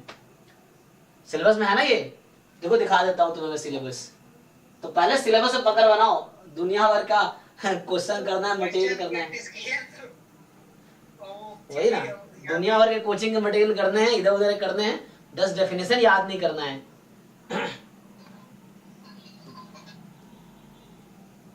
देखो 2022 का सिलेबस है, क्या लिखा है इसमें? देखो लिमिट थ्योरम में कन्वर्जेंस इन प्रोबेबिलिटी, मैं ही कह रहा हूँ ना, अभी मैं इसका डेफिनेशन पूछ रहा था थोड़ी देर पहले। फिर कन्वर्जेंस इन डिस्ट्रीब्यूशन, उसके नीचे उसका डेफिनेशन पूछा हूँ तुमसे। इसके बाद तुमसे यही पूछ रहा हूँ ना, weak law of large number क्या होता है, ये तो पूछ रहा हूँ, क्योंकि ये क्वेश्चन इस टॉपिक से है। जो क्वेश्चन ये 15 नंबर है वो इस टॉपिक पे, लिमिट थ्योरम पे क्वेश्चन है। मैं पूछ रहा हूँ weak law of large number क्या है, फिर आगे पूछूंगा सेंट्रल लिमिट थ्योरम क्या है, बस हो गया। तो इस सेक्शन में 4 ही डेफिनेशन याद करने हैं, उसी पे सारे क्वेश्चन हो जाएंगे जैम वाले एटलीस्ट। तो 4 चीजें तुम्हें याद करनी है कि इसका डेफिनेशन क्या है, इसका डेफिनेशन क्या है, इसका मतलब क्या है, इसका मतलब क्या है, ये 4 चीजें याद करनी है। बताओ, अब जिन लोगों ने सिलेबस तो कवर किए होंगे, चाहे अब मेरे पास बहुत सारे बच्चे मॉक टेस्ट के लिए आए हैं। अरे तो मॉक टेस्ट देने तुम आए हो, 100-200 मॉक टेस्ट दोगे, मॉक टेस्ट तब दोगे ना जब तुम्हें सिलेबस क्लियर होगा। जब तुम्हें इसका डेफिनेशन ही नहीं पता, क्वेश्चन कैसे करोगे तुम? हाँ, तो उसी में लास्ट में तो लीन ऑफ जो इक्वलिटी होता है ना, उसका e ऑफ x 0 पे जाता है, variance sigma square by n limit n to infinity और 0 में जाता है, ऐसे कुछ। अब मतलब क्लियर क्यों नहीं है क्वेश्चन, ये क्लियर क्यों नहीं आप लोगों को चीजें एक्चुअली? सर जो आप लिखते हैं हाँ, weak law of large number का, उसी में लास्ट में बस 1 minus variance of x upon n square हो जाएगा। नहीं ऐसा तो नहीं होगा। प्रोबेबिलिटी ऑफ तो जब सिग्मा स्क्वायर और एप्सिलॉन स्क्वायर लिखे हैं वहां हाँ, वेरिएंस अपॉन n स्क्वायर हो जाएगा। जब n टेंड्स टू इंफिनिटी जाएगा तो प्रोबेबिलिटी 1 होगी, और जब n to 0 जाएगा तो प्रोबेबिलिटी एक्साइड कर एक्चुअली आप जहाँ देख रहे हो प्रूफ देख रहे हो आप उस थ्योरम का स्टेटमेंट बताओ, मैं पूछ रहा हूँ आपसे, आप प्रूफ देख रहे हो। Sir, हाँ a sequence xn holds weak log large number if probability of modulus of Sn, which is summation of xi minus अच्छा। expectation of Sn upon n greater than epsilon tends to 0 as n tends to infinity. ठीक है, somehow आपने यही बताया, उसने summation xi में लिखा ना, समेशन xi को आप x बार कर लो, जो अपॉन n है ना आपका, समेशन xi को n से डिवाइड कर लो आप, तो आपने यही बताया समहाउ। अब फिर से ध्यान से देखो, इसको और इससे कंपेयर करो एटलीस्ट, चलो इससे इसको कंपेयर करो, इसको और इसको कंपेयर करो, Yes, sir. और इससे क्या समझ आ रहा है? इसमें एग्जैक्टली बताया 0 आएगा, उसमें है कि टेंस टू 0। तो इतना घुमाना नहीं है, ये कहता है कि जो x बार है that converges in probability to ex, इतना ही मैं पूछना चाह रहा था आपसे बस। ये स्टेटमेंट है weak law of large number का कि sample mean will converge in probability to population mean, ये स्टेटमेंट है weak law of large number का, दैट्स ऑल। उसी का आपने डेफिनेशन बताए हैं, यही चीज है ना, जैसे इसका मीनिंग ये है तो वैसे जो आपने ये बताया इसका मीनिंग वो है, उसका मीनिंग ये है, तो आप सीधा ये बोलते काफी था कि जो सैंपल मीन है that converges in distribution to population mean, हो गया। ये statement weak law of large number का, कि आपका एक रैंडम सैंपल है जिसका फाइनाइट मीन वेरिएंस है, देन उस केस में जो सैंपल मीन है x बार को सैंपल मीन बोलते हैं, तो x bar will converge in probability to population mean जो कि म्यू है, तो इतना ही तो है बस। इसी कन्वर्जेंस इन प्रोबेबिलिटी फिर क्या इसका मतलब होगा? कन्वर्जेंस प्रोबेबिलिटी मतलब ये हुआ ना, ये चीज। हाँ, इसका क्या मतलब है? जैसे उसमें ये हुआ कि सैंपल मीन पॉपुलेशन मीन को कन्वर्ज करेगी। हाँ, यही चीज कंसिस्टेंट एस्टिमेटर है। आपको अगर कंसिस्टेंट एस्टिमेटर का डेफिनेशन किसी को याद हो तो क्या है डेफिनेशन? यही तो है डेफिनेशन कंसिस्टेंट एस्टिमेटर का। इसका मतलब ये है कि सैंपल नंबर्स अगर बढ़ाते जाएंगे तो फिर जो सैंपल का स्टैटिस्टिक्स जो है वो पॉपुलेशन, हाँ, मतलब ये हुआ कि sample mean is a consistent estimator of population mean, simple, और वो हमेशा होगी। एनीवे, अब टाइम अभी 7 to 9 बैच का टाइम हो गया है, तो अभी इस क्वेश्चन का सॉल्यूशन जो 15 नंबर आज 9 to 11 में करेंगे, ठीक है? तो 9 to 11 में जो क्वेश्चन रह गया जैम 2000, अभी जिन लोगों ने नहीं किया है 2023 का पेपर अभी ढंग से कंप्लीट करो, एक पेपर को नहीं तो 4-5 बार 10 बार करो, और देखो कहाँ डाउट है। जैसे मैं ये पूछ रहा हूँ तो तुम्हें ये क्लियर हो रहा होगा ना कि तुम्हें अभी नहीं पता है ढंग से कि weak law of large number क्या होता है। बता दीजिए, कन्वर्जेंस इन प्रोबेबिलिटी और weak law of large number में डिफरेंस क्या है? कन्वर्जेंस इन प्रोबेबिलिटी एक डेफिनेशन, एक टर्म है, और weak law of large number एक थ्योरम है। तो weak law of large number जो है कन्वर्जेंस इन प्रोबेबिलिटी को यूज करता है। अच्छा ये बताओ, सेंट्रल लिमिट थ्योरम पता है आपको? Yes sir. वो क्या कहता है? Sir, x1 x2 xn are random sample from population, then limit at infinity xn minus expectation of xn, sorry x bar minus x हाँ, ठीक है। upon root n tends to normal 0, 1 को tense tense थोड़ी करता है, फिर से आप गलत बता रहे हो, टेंस कहीं लिखा ही नहीं होगा बुक में। approximately नहीं ढंग से देखो, वही तो बोलो, आप ढंग से डेफिनेशन क्लियर नहीं है। आप कोई भी बुक में देख लो जहां लिखा हो या तो टेंस टू या फॉलोज, डिस्ट्रीब्यूशन ये होगा, ये ऐसा लिखा होगा। अभी तो लिखा था मैंने, पहला क्वेश्चन आज उसी का सॉल्व किया ना मैंने। यही तो है सेंट्रल लिमिट थ्योरम, यही तो है सेंट्रल लिमिट थ्योरम। ये देखो, ये जो लिखा मैंने, ये तो है सेंट्रल लिमिट थ्योरम। यहाँ लिखा मैंने फॉलोज या अप्रोक्सीमेट या कुछ ऐसा लिखा है क्या? ये क्या है? हाँ, अब आपको मैं पूछूं कि कन्वर्जेंस इन डिस्ट्रीब्यूशन में और सेंट्रल लिमिट थ्योरम में क्या डिफरेंस है?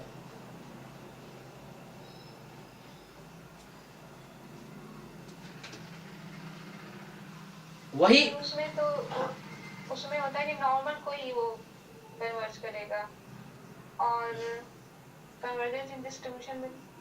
अच्छा, सीक्वेंस का कन्वर्जेंस पढ़ा है आपने?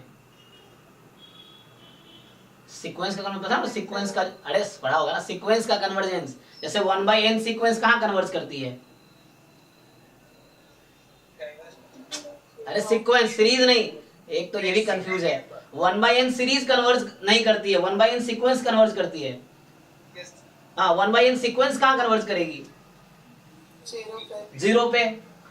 तो वही जो कन्वर्जेंस वहां रियल नंबर के लिए पढ़ रहे हो ना आप, वही कन्वर्जेंस हम प्रोबेबिलिटी में रैंडम वेरिएबल के लिए पढ़ रहे हैं। तो ये जो कन्वर्जेंस इन प्रोबेबिलिटी है, एक सीक्वेंस ऑफ रैंडम वेरिएबल है, और हम ये चेक कर रहे हैं कि वो सीक्वेंस ऑफ रैंडम वेरिएबल किस रैंडम वेरिएबल पे कन्वर्ज कर रही है इन प्रोबेबिलिटी। अब उस टर्म को डिफाइन किया गया है, तो उसका डेफिनेशन है।